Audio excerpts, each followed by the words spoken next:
Hey, everybody, this is your friendly neighborhood talent strategy nerd, Dr. Jim, recording live from Transform 2024 at the Wynn Resorts in Las Vegas. And we're going to continue the trend of trying to bust some myths that exist in the leadership and HR space. And to help us do that, we have Mike Staffiej, CEO of ERIN, joining us to help bust up some myths. So, Mike, welcome to the show. Thanks for having me. The first order of business is to get the viewers up to speed on a little bit about your story and also the story of ERIN. So we help big businesses turn their employees into recruiters. It's that simple. Very straightforward. I've been doing this for about 5-6 years now, and this is the longest job I've ever had. Oh, wow. Yeah. But I'll tell you, I love HR tech. I love this space. Talking to people like you, it's way different than anything else I've ever done. And it's been a wild ride. So you're a multiple time startup guy. Yeah. What is it about the startup life that keeps you coming back?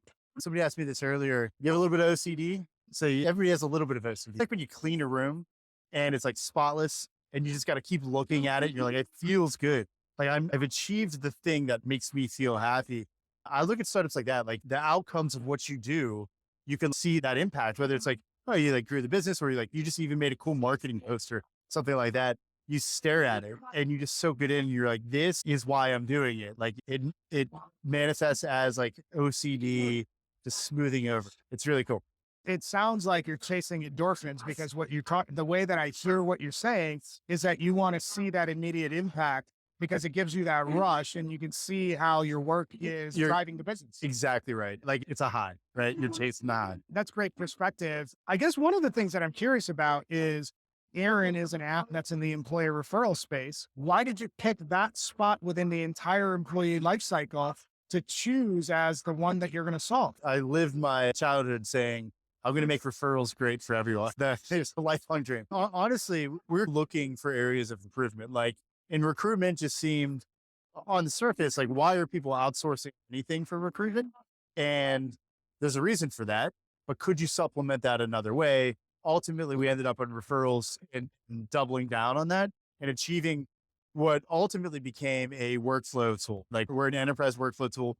All that means is they were doing this on spreadsheets and stuff before. And now we automate that to scale it. So it's not like a glamorous story, but the best tech startups ever are basically taking a manual, complicated process and making it better. Like the squiggly lines become a straight line. I think that's good perspective. And I think the thing that I draw from what you just said is that if you're kicking around the idea of starting a company, whatever business process that you're looking at, identify the thing that no one wants to solve or no one is really solving. So you have two different strategies. You can try to be the all things to all people variety of a solution, or you can look for that one small thing that nobody is really focusing on and be really excellent at that. And then that gives you a different pathway to success. You're completely right. And the more narrow it is, but like there were people that laughed at me when they're like, oh, you're a referral product. You're like a Google form. Quite literally laughed at me. But when you get that niche and that narrow, that's when you actually can start breaking into businesses that have no business talking to startup, because they're like, we have this very specific problem and you have a very specific solution. We'll give you the time of day and we'll talk to you. It can be sometimes not all solutions are businesses. So sometimes you got to find your solution and then build that into a business. Like the business came later, which is an interesting experience, but yeah, it's a great way to don't try to be everything, try to be one thing really well and get it done. That's great context, and I appreciate you sharing that. So let's get to what we want to talk about, and that's busting up some myths. You're a startup guy. So when you think about HR leadership myths that you quote unquote grew up with, what's the one that annoys you and you wish would just die? It's always been an attitude of if you hire good people, like you'll get there, right? It's actually not true. It was in startups, right? And what I mean by that is that it's not just a person that's good and knows their field. They also need to apply in a high growth startup environment that can be intense. Like it's not for everybody. Time and time again, we've hired amazing people that have just completely missed. So we've really adopted a hire slow, fire fast mentality. And that sounds harsh, but what that really means is like making sure that it's not just a person that understands their field. It's not just a good professional, but it's also somebody that can apply that in a super intense environment of the startup world and understand that every deal is adding or removing an employee on our team. Not everybody's wired for that. But when you bring all of that together and you vet that out, which is a really hard thing to do, then you start seeing success. We really bought into hire good people and the rest will follow. It's more than that. You actually need to hire good people that apply in this scenario, and then the rest will follow. Let's dig into that a little bit and talk about what are the success factors that lend itself well to a Yeah. startup environment. So you talked about hiring slow and firing fast, and not everybody's cut out for the startup life. When you're doing a loss review of everyone that might have had to exit the Yep. organization, what are the common themes that came up that led to failing? The most obvious one to me, and it's going to sound a little messed up, but like you need to have that raw passion. Like you can be great at what you do, you can really understand the space, but if you don't have that raw passion where like you're going to wake up in the middle of the night and be thinking about a problem that we have at this stage of a business, again, high growth startup, you're not going to get there. Like you need to really be feeling everything that you do. And you can't, some people can learn that, but it's cooked into, and not everybody, the hard part is hiring in HR tech. They're not coming from HR tech. So they may have that passion, but does it apply in this industry or not? Or do they have that passion that's never been tapped into and you're just ready to unlock it? And those are actually the best hires. The ones that are like, I'm going to kick and scream and claw my way to the top at all costs. And they learn the stuff later. Like they learn the space, they learn everything else driven by that raw passion. It's a really hard thing to interview for. Everybody's passionate in an interview. They're going to tell you they love it. They're going to want to do it, but are they putting in the extra hours or are they letting inspiration hit them at any moment of the day? It's tough. Honestly, with the post-COVID workforce, like people want to rightfully live their lives outside of work. And it's startups often it's the long hours and the long days that make the difference. A lot of what you talked about has to do with problem obsession. In order to be successful in the startup world, whatever niche you're in, you need to be obsessed with the problem that your product is solving.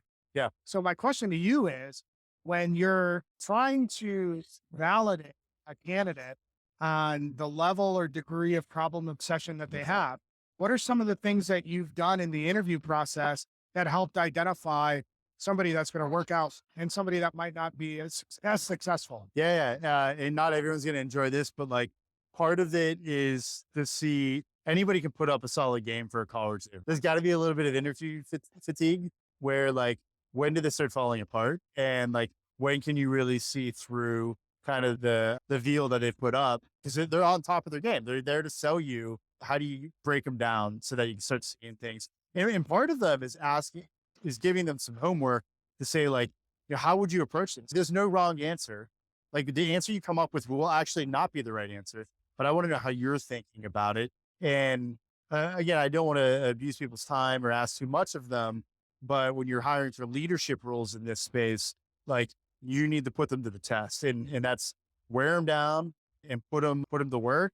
And when they come out the other side saying, I really enjoyed this and I thought of some really cool stuff. And you can see when they're explaining the plan to you, there's a difference between this and they're like, oh, and then I found this thing. And like, I'm really excited about this one. That's when you start knowing like you got the right person. That makes sense. I'm looking at it from the candidate perspective and what you're describing, and I'm a former recruiter. And you hate it. What you're describing is like a hellscape of a recruiter experience perspective. So you're going to lose a lot of candidates that just don't have the time for that.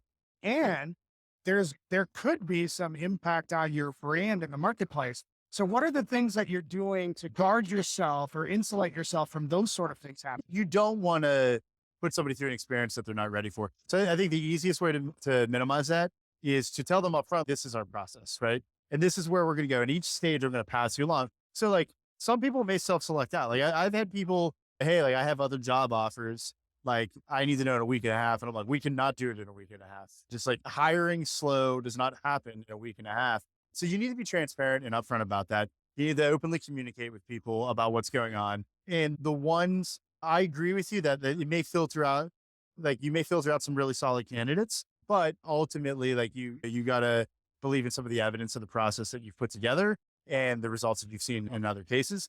And as long as you're transparent and they know what they're getting into and you're respectful of their time, you're not like, I'm not talking long interviews for the sake of long interviews. I'm just talking about a long process for the sake of getting to the heart of things.